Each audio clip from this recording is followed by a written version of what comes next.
Hey everyone, welcome back to my YouTube channel Saini learning classes. मैं हूं आपके educator Neha Saini. तो आज मैं आपके साथ डिस्कस करने वाली हूं MCQ related to environmental education of unit third. ठीक है, तो यूनिट फर्स्ट और सेकंड के ऑलरेडी एमसीक्यूज़ में डिस्कस कर चुकी हूँ, प्रीवियस ईयर क्वेश्चंस में डिस्कस कर चुकी हूँ। अब मैं यूनिट थर्ड से रिलेटेड जो एमसीक्यूज़ बनते हैं आपकी बुक से इंपॉर्टेंट, वो मैं आपके साथ डिस्कस करने वाली हूँ। ठीक है, सो फर्स्ट एमसीक्यूएस में nature of Indian soil, Indian soil का नेचर क्या होता है? तो red, alluvial, black soil, all the above is the correct answer. ठीक है, ये क्वेश्चन था जो कि प्रीवियसली आया हुआ है। नेक्स्ट है 3R अप्रोच। 3R अप्रोच क्या, ये भी क्वेश्चन है जो कि प्रीवियसली पूछा गया है। 3R अप्रोच क्या होती है? Reduce, reuse and recycle. Next है कैरिंग कैपेसिटी, यानी कि कैरिंग कैपेसिटी क्या होती है?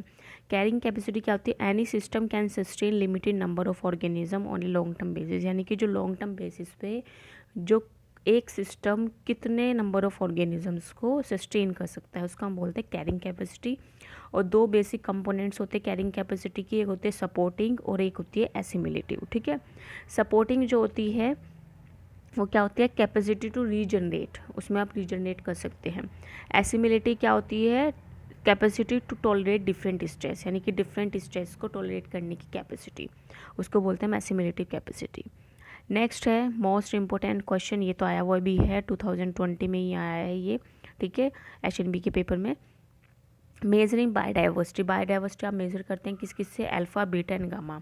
अल्फा क्या है? सिंगल कम्युनिटी के नंबर ऑफ स्पीसीज, यानी कि ये मान लो कि आप एक स्टेट में रह रहे हैं। ठीक है, उस स्टेट के किसी भी एक शहर को आप बोल दीजिए। ठीक है, वो क्या है? आपकी अल्फा डाइवर्सिटी है।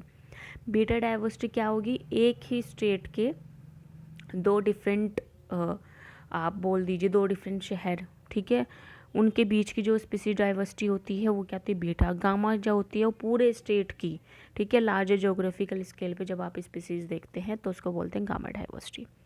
सो all the above is the correct answer. Next है lichen is ideal monitoring agent, लेकिन लाइकन जो होता है वो आइडियल मॉनिटरिंग एजेंट है किसका? यानी कि वो एक इंडिकेटर की तरह काम करता है। किसके इंडिकेटर की तरह? एयर पोल्यूशन के। जहाँ पर एयर पोल्यूशन होगा वहाँ पर लाइकन ग्रो नहीं करते हैं। ठीक है, एल्गी भी एक इंडिकेटर है किसके लिए? वाटर क्वालिटी के लिए।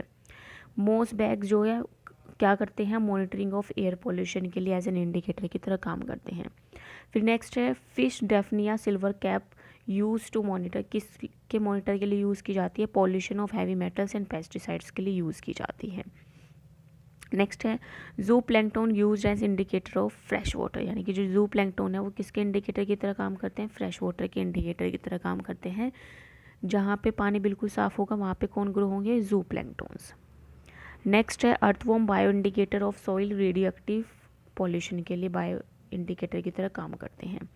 नेक्स्ट है most important question, forest is a type of, forest क्या एक तरह का हैबिटेट और बायोम है।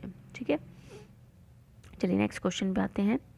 Forest are commonly referred to as, forest को हम क्या बोलते हैं? लंग्स ऑफ अर्थ बोलते हैं। ठीक है, एक एकड़ ऑफ फॉरेस्ट कितने प्रोवाइड करता है ऑक्सीजन?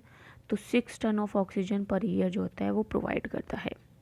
नेक्स्ट है forest conservation act pass in, most important question, forest conservation act कब पास हुआ था? 1980 में। फिर इसका अमेंडमेंट कब हुआ था? 1988 में। ठीक है, 1980 में ये पास हुआ और 1988 में इसका अमेंडमेंट हुआ था। ठीक है, next need of integration of biodiversity with, किसके साथ? Need of integration of biodiversity with, किस किस के साथ इंटीग्रेशन ऑफ बायोडाइवर्सिटी की ज़रूरत होती है? साइंस और टेक्नोलॉजी की। ठीक है, नेक्स्ट है cause of threat of to biodiversity are of, कितने टाइप के होते हैं? 6 टाइप के होते हैं। पिछली बार 2020 में cause of threat of biodiversity का क्वेश्चन आया था। इसमें था हैबिटेट लॉस, ठीक है, ओवर एक्सप्लॉयटेशन, इस तरह के 2-3 ऑप्शंस थे। ऑल द अबव उसका करेक्ट आंसर था। ठीक है, नेक्स्ट है world sustainable development came into existence, यानी कि सस्टेनेबल डेवलपमेंट कब आया एग्जिस्टेंस में? 1980 के अंदर आया था। ठीक है, नेक्स्ट है मोस्ट इंपॉर्टेंट क्वेश्चन है ये भी सस्टेनेबल डेवलपमेंट से रिलेटेड। फर्स्ट पेज पे ही आपकी डेफिनेशन दी हुई है सस्टेनेबल डेवलपमेंट यूनिट के। Meeting the needs of present and compromising the ability of future generation to meet their own needs, उसकी ये क्या है? सस्टेनेबल की डेफिनेशन है जो किसने दी थी? ब्रोंटी एंड ने। ठीक है, नेक्स्ट है United nation decade of education for sustainable development, यानी कि जो यूनाइटेड नेशन है उसने डिकेट किया था एजुकेशन फॉर सस्टेनेबल डेवलपमेंट, कब किया था 2005 और 2014 के अंदर, ठीक है। नेक्स्ट है national mission for women empowerment launch by government, यानी कि जो नेशनल मिशन था वुमेन एम्पावरमेंट का वो कब लॉन्च हुआ, 2010 के अंदर। नेक्स्ट है यूएनएमडीजी को हम क्या बोलते हैं, United nation millennium development goals, ठीक है, यानी कि United nation millennium development goals हम किसको बोलते हैं, यूएनएमडीजी को।